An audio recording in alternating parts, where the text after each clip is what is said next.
আসসালামু আলাইকুম। আজকে আমরা আলোচনা করব এক অসাধারণ বিষয়, থ্রি জিরোস থিওরি বা থ্রি জিরো তত্ত্ব নিয়ে।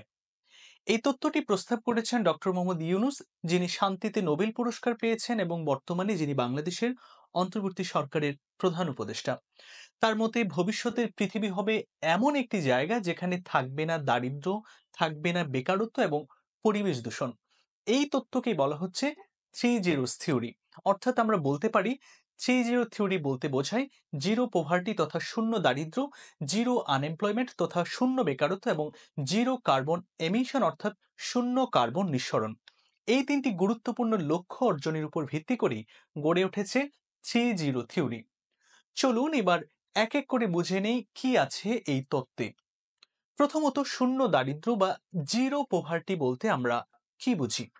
ডক্টর মোহাম্মদ ইউনুসের মতে দারিদ্র্য কপালে লেখা কোনো জিনিস না, বা মানুষ এককভাবে দারিদ্র্য তৈরি করে না। এই দারিদ্র্য আমাদের অর্থনৈতিক কাঠামোর ভেতরেই তৈরি হয়েছে, আর মানুষই পারে এটা দূর করতে। তাহলে সমাধানটা কি? এটার সমাধান হতে পারে কয়েকটি উপায়। প্রথমত, সহজ শর্তে দরিদ্র মানুষদের ঋণ প্রদান করে তাদের অর্থনৈতিক স্বাধীনতা নিশ্চিতকরণ। দ্বিতীয়ত, সামাজিক ব্যবসার মাধ্যমে টেকসই উন্নয়ন।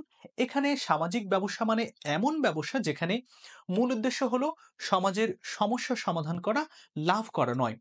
এছাড়া দারিদ্র্যের অভিশাপ কাটাতে শিক্ষা এবং স্বাস্থ্যসেবার উন্নতি করা।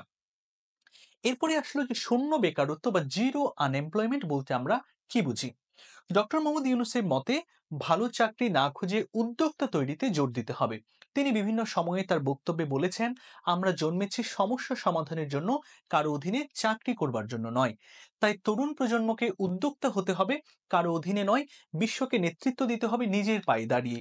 এজন্য তরুণদের জন্য দরকার স্টার্ট আপ শুরু করার সুযোগ, প্রশিক্ষণ এবং দক্ষতা গড়ে তোলা, নিজস্ব উদ্যোগে কাজ শুরু করার অনুপ্রেরণা।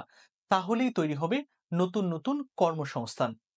এরপরে আসব শূন্য কার্বন নিঃসরণ বা জিরো কার্বন এমিশন বলতে আমরা কি বুঝি? জলবায়ু পরিবর্তন এখন বিশ্বের জন্য বিশাল হুমকি। এই সমস্যা মোকাবেলায় আমাদের সবাইকে এগিয়ে আসতে হবে। এটার সমাধান হতে পারে কয়েকটি উপায়ে, যেমন সৌরশক্তির মতো নবায়নযোগ্য শক্তির ব্যবহার, পরিবেশ বান্ধব উৎপাদন ব্যবস্থা এবং পরিবেশ সচেতন শিক্ষা আচরণ করা। সবশেষে আমরা বলতে পারি থ্রি জিরো তত্ত্ব কোনো কল্পনা নয়, এটা এক বাস্তব লক্ষ্য। যদি আমরা সবাই একসাথে এগিয়ে আসি তবে গড়ে তুলতে পারবো দারিদ্র্য, বেকারত্ব ও দূষণমুক্ত এক সুন্দর পৃথিবী। ভিডিওটি ভালো লাগলে লাইক দিন, আপনার মতামত দিন কমেন্টে, আর চ্যানেলটি সাবস্ক্রাইব করতে ভুলবেন না। শিক্ষামূলক ভিডিও নিয়ে আমরা আবার আসবো। দেখা হবে পরবর্তী ভিডিওতে।